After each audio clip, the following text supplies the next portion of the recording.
Hey guys, what is up? This is Swift here for Chinese Tech. Today I have with me the full review of the ASUS Zenfone 5. I've been using it for the past week or so, and I believe I've used it thoroughly enough to tell you some of my thoughts of the phone. Anyway, if you would like to read the full written review, the link to that will be in the description bar. It will have all these downloads for the unedited photos taken by the camera of this phone, some other thoughts that I might overlook while I do my video review will all be there as well, so you can check that out. Now, the ASUS Zenfone 5, the one I have here with me right now, is the 2GB RAM, and it has the 1.6 GHz clocked CPU. Now, I'll read to you some of the specifications later and the variants out there, but the main thing you should note is that there are different configurations in the CPU, the RAM and the ROM, the internal storage. So I'll read to you out later. If you'd like to see a full specification table, again, it will be in the written review. Link to that in the description bar. Alright, enough about that. Let's just talk about the phone right now. So this is the ASUS Zenfone 5. Right here at the front, you will see the 5-inch HD display that is 1280 by 720p. That is not the full HD display, this is 720p only. And at the front we also have a 2-megapixel camera. Towards the bottom we have three capacitive buttons. There are the back, home, and this one here is to open the recent apps kind of thing, for multitasking. And you can configure the long touch to either show you the settings, the menu function that is present in most phones, and you can do it for opening the camera app as well if you would prefer. Now, the front of the screen here, it is protected by the Gorilla Glass 3, which is a very nice touch. It's always nice to have protection given by the manufacturer themselves. So at the bottom here we have this bezel thing. I'll give you a little bit more of my thoughts on that, and it does nothing really. I don't find any purpose in that. And the dimensions of the phone. Now this phone here, if you look at it, is slightly on the longer or taller end. Because of this, really, is ultimately because of this. I have no idea why they have that, but if you want the exact specifications, it is 148.2 by 72.8 by 5.5 mm. So yeah, that's it. The length again is slightly longer than most 5-inch phones out there. Now towards the right side you will see the volume rocker as well as the power switch, and the left you have the groove for you to open the back cover up, and the bottom we have the micro USB data and charging ports, and towards the top we have the audio jack for your earphones, headphones, whatever. Towards the back we have the 8-megapixel camera and LED flash, as well as some logos like the ASUS logo and the Intel chip that is powering the phone. So some other specifications. The CPU that powers this phone is the Intel Atom Z, either the Z2580 or the Z2560. Now the main difference is that the 2580 is clocked at 2.0 GHz, while the 2560 processor is clocked at a 1.6 GHz. So not too much difference really. I don't think there will be much difference. And in terms of RAM, we have a configuration choice of either 1 gig or 2 gigs, and for ROM there is the 8 or 16 gig variant. So now this phone that I have here is using the Z2560, that is the 1.6 GHz clock phone and clock processor rather, and the RAM here is 2 GB and the ROM is 8 GB. So yeah, so in terms of the form factor, now let's just talk about the form factor, the comfort and the feel. The phone is well built, I must say. It feels really nice to the touch. There is this slight heft to it, and it feels good, right? It feels good to hold. Now, as I mentioned earlier, it is slightly taller, and it really doesn't matter, really. You can still reach the bottom and stuff like that. But Of course, if you're gonna put in your pocket, if you have a shallow pocket and whatsoever, this extra addition of this bezel metal piece thing can be troublesome. So one thing I don't like about the phone already, I forgot to mention about that, the back has the speaker grills, is that they have the speaker grills at the back. I mean, come on, you have this already, why don't you put the speaker grills here instead? I have no idea why this is here and what it serves. Maybe someone can enlighten me, and why so many manufacturers love this design choice of having the speakers at the back. It is absolutely horrendous. Now, I can tell you straight off, the speaker performance, the speaker out of the phone is one of the worst that you can buy. So don't expect you to hear with friends or anything like that using this phone. It's very, very quiet, really, not too loud, and especially if you're gonna cup it like that, if you're gonna block it by accident or whatever, you're not gonna hear anything at all. So that's something for you to take note. Now, another thing I didn't like is the choice of having a recent apps kind of capacitive button instead of the menu. Now, I believe it is used much more frequently. This kind of things is more of a preference kind of thing, so your mileage may vary, but I don't like it. Most Android phones at least have the settings button or the menu key. Now, while you can set this to long press to make the menu key, I find it more intuitive to have it as the menu key and then you long press it for a recent apps whatsoever. But unfortunately, you cannot set that way. You only can set it to long press for menu. So yeah, that's about it. Right, let's open the back up and look at the options we have. Now, it is dual SIM standby. It's supposed to dual SIM standby, and it does not have a removable battery. Battery life on this phone isn't the best, I must say. It is a 2100 milliampere hour battery, and the thing is that with my kind of common tasks going on, I managed to pull out about 2 hours 30 minutes of screen time, browsing the net via 3G and watching videos, etc. And I managed to get 30 hours of standby time. Now, standby time isn't that amazing, isn't that a deal breaker or anything like that, because ultimately you want to use the phone. But what I can say is that the phone does manage the power really well in standby mode, but when it comes to when you're using it in its full power, like gaming or watching videos, consuming your media or whatever, it falls short at that end. So it's only 2 hours 30 minutes. I believe you can pull out about 4 to 5 hours with roughly another 5 hours of standby. So do take note that the battery isn't the best. Now, dual SIM standby here, one supports the 3G and the other doesn't. Something to take note. And a good thing here is that it supports micro SD card expansion. So do not worry about whether it's 8 or 16 gig of ROM, because you have this expansion, you can get up to 64 extra gigabytes via your SD card. So that's the back of the phone. You can look there, the speaker here is so small, and the grill is a lie. It's totally horrible. Again, the extra bezel you can see is here. I guess it's to put the screws. I'm not exactly sure why oh, come on, man. They can just shift the speakers up and to the front rather, and it would be such a good function.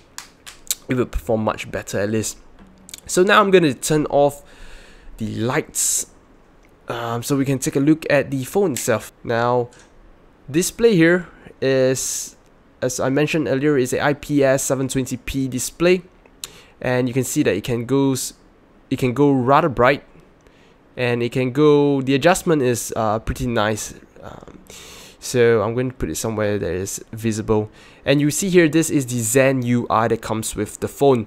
Now I'm just going to tell you, because a lot of people have mentioned to me before that they don't want to hear a walkthrough of all the features or whatsoever, so I'm going to say it straight off. The Zen UI is one of the better custom Android softwares that you can get.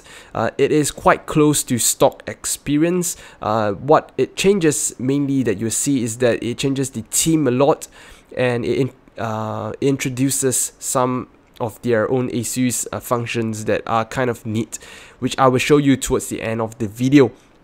But that is what I have to say about the Zen UI. It is one of the better custom Android UIs out there. So you can see here the phone performs smoothly. I've read previous reviews when the phone was initially first released about 2 to 3 months ago, and people were complaining, reviewers were complaining that the phone was sluggish. Now I did not experience any of that in my 1 week of usage, and I've played games, I've surfed the net, etc., and it works very well. Now what I can say though is that it is most probably likely due to the updates that the phone received. Now when I bought this phone about a week ago, out of the box they had a update, a firmware update, and just about 2 to 3 days ago I had another update available. So I guess all these updates help to improve the phone performance. That I cannot confirm, but definitely I can confirm is that it is very smooth. Now you can see here is very smooth. So now let's move on to the gaming performance. Now again, as per usual, I'm going to use real racing as with all my other videos and reviews. Now while it's loading, let's just talk about the benchmark. If you would like to see all the synthetic benchmark and scores, you can look it up in the written review. So yeah, let's let it load. Now you will see here that the gaming performance of the phone is pretty good. The graphics does not really lag, everything runs very smoothly, and you will see here if this thing would load. As you can see, it's loading at the bottom.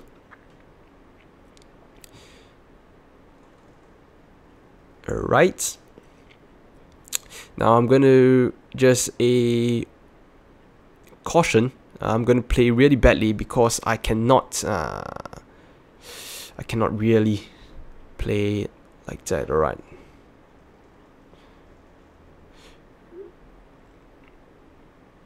Now I think I have this sound muted.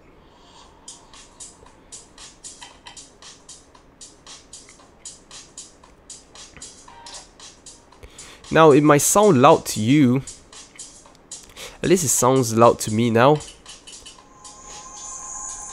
But it's because my room now is very quiet.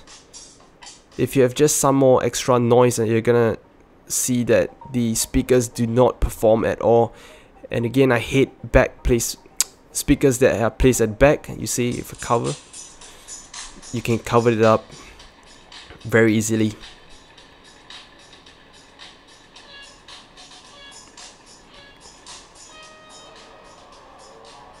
Alright, you can see everything runs very smoothly.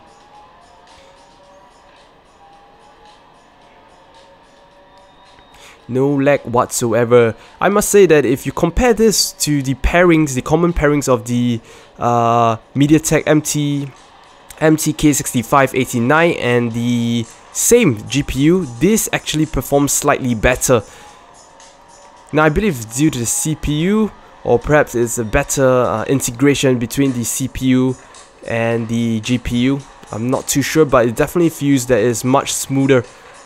Now there's some lag there, but it doesn't really happen always. It's extremely smooth, as you can see, for most parts of it. It might be due to some background messaging, WhatsApp, whatsoever, that is causing the sudden spike, but more or less you can see here it is smooth, very smooth. Alright, so I'm gonna stop playing here. So in terms of gaming performance, it does really well as well. So one thing to note is that it's 720p, of course. That definitely helps when it comes to lowering the requirements and the resource usage, but it does look very pretty even with that said.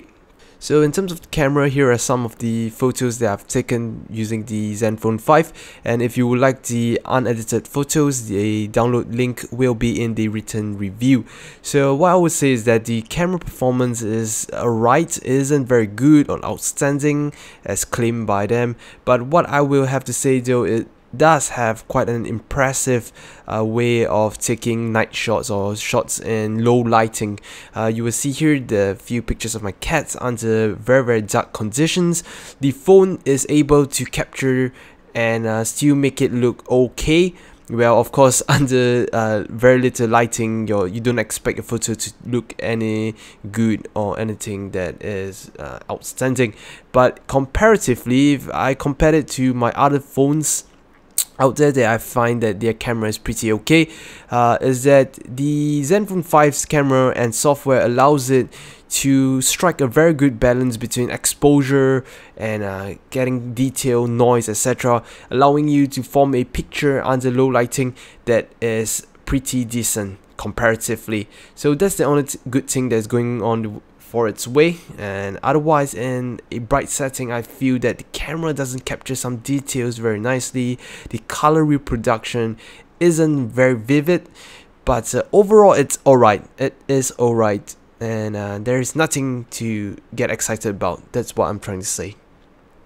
So yeah, that's all I have to say about the phone.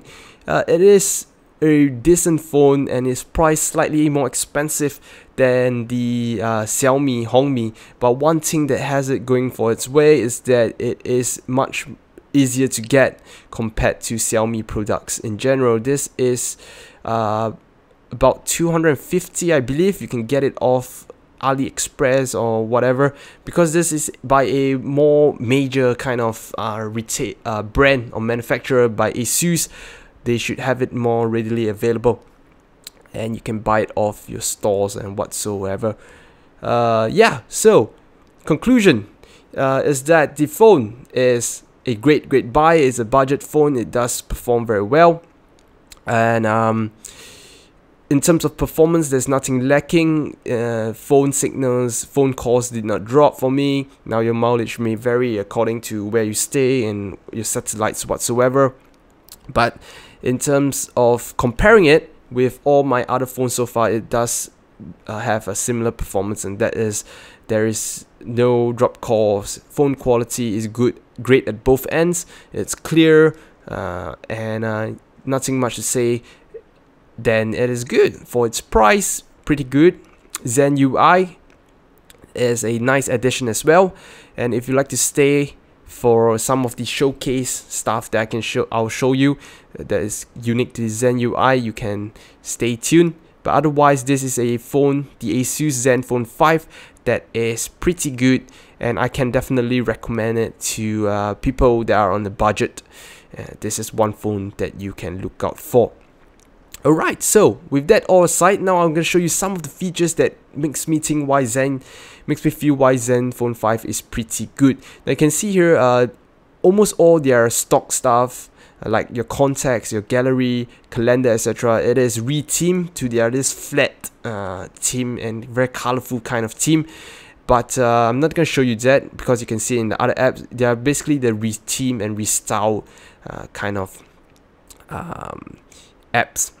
Of your stock apps anyway. So this is one of the app that is very cool. This is called Splendid. It allows you to adjust your phone color. So example, you want it to have slightly a more blue color temperature, you can set it there and you will see the change. This is much easier to see. You can see at the top where I change it. Right, off the camera is harder to tell, but there is definitely a change. And you can do this will be, you can change it for whatever reason. You want it to be more saturated, have a weird hue whatsoever, you can do that as well. You can see the saturation. If like fade colors a lot, then you can do that as well. And there's this vivid mode as well that increases contrast. You can see there, it looks really nice. As you can see, it becomes redder. But yeah, that's the Splendid app, part of Zen UI. Very nice of them to include a display modifying kind of app available. Now they have audio wizard that simply lets you set the type of music mode. Now this kind of things doesn't really matter really. It just adjusts the equalizer, etc., which you can do in other apps anyways. So and they have their own internal web storage as well. I believe if you buy the phone, they give you 5 GB of cloud storage, so that is a nice thing to have. They have their own built-in power saver app that allows you to either customize it to off your Wi-Fi when the screen is off, etc. But yeah, it's pretty much very standard and very simple. There's not too much settings. As you can read, maximize battery life, disconnect network connection when the device is suspended. So yeah, all these are some of the things that you can do with the battery management app. Now, to their note-taking apps, they have this thing called Supernote, which is a slightly more advanced notepad. I believe you can either type, you can write inline writing, freestyle inline writing, or you can also do a freestyle scribbling whatsoever for annotations, whatever. And the other thing for note taking is this thing. It's called Quick Memo. Now this is for you to, you can type or you can even write, but the cool thing here is that you can pin it, and you can see there, it will stay floating at the top of every single app whatsoever. It will stay afloat on top. And the cool thing is here, you can take like quick notes. For example, you off the net, you saw some stuff that you want to take down, you can write down, etc.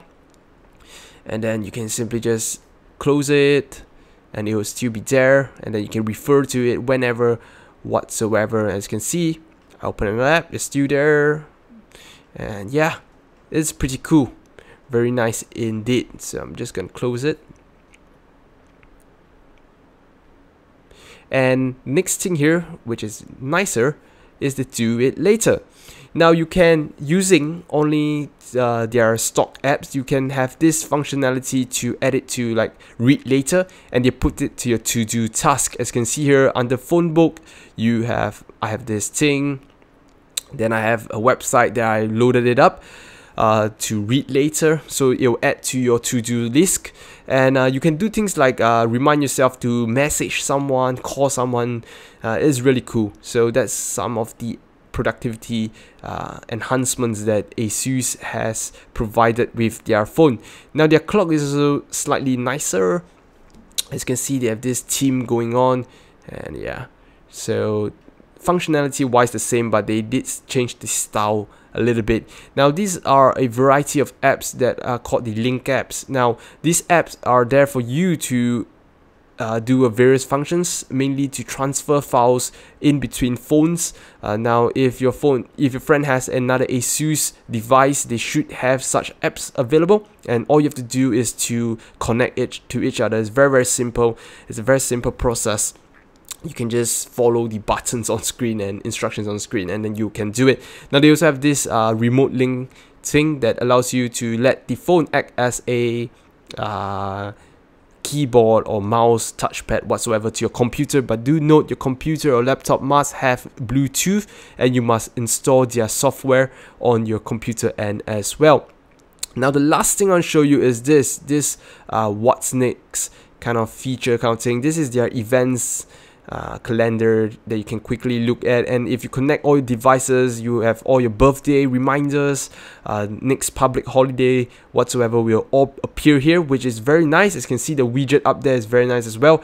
And if you go to look at your lock screen, it will show up here, so you can see tomorrow. They tell me the weather for tomorrow, and there's the weather here as well. So yeah, so that's about it. That's all I have to say about the Zen UI. One last thing I just remembered as the Easy UI. Now some of these phones come with this thing here, and I'll end off, and you can see here, so it provides you with all the stock core functionalities a phone should have, such as messaging, calling, contacts, calendar, etc. This brings back the times of the older days where phones are mainly used as phones to call and not just to browse the net, watch videos whatsoever. And of course you can add apps. So this is a very nice feature, especially I can see for if you're gonna buy it for someone that isn't so tech savvy, or your elder parents or your grandparents whatsoever. This will definitely help. See the bigger icons, bigger fonts, etc. will definitely help them in navigating the phone. And it does not just mean that because it's easy mode, it doesn't allow you to do other things. You can obviously do every single thing.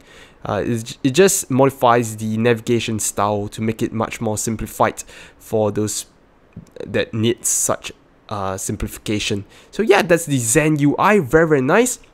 One of the better, I must say, the better custom UIs out there. So yeah, the ASUS Zenfone 5. If you stick with me for so long, thank you very much. Subscribe to us for more of such videos or reviews. Read our website at www.chinesetech.net for the written reviews and some other information as well. Otherwise, do like this video if you find it informative, and do leave a comment if you have any questions, and I will get back to you whenever possible. So yeah, I'll see you guys again soon.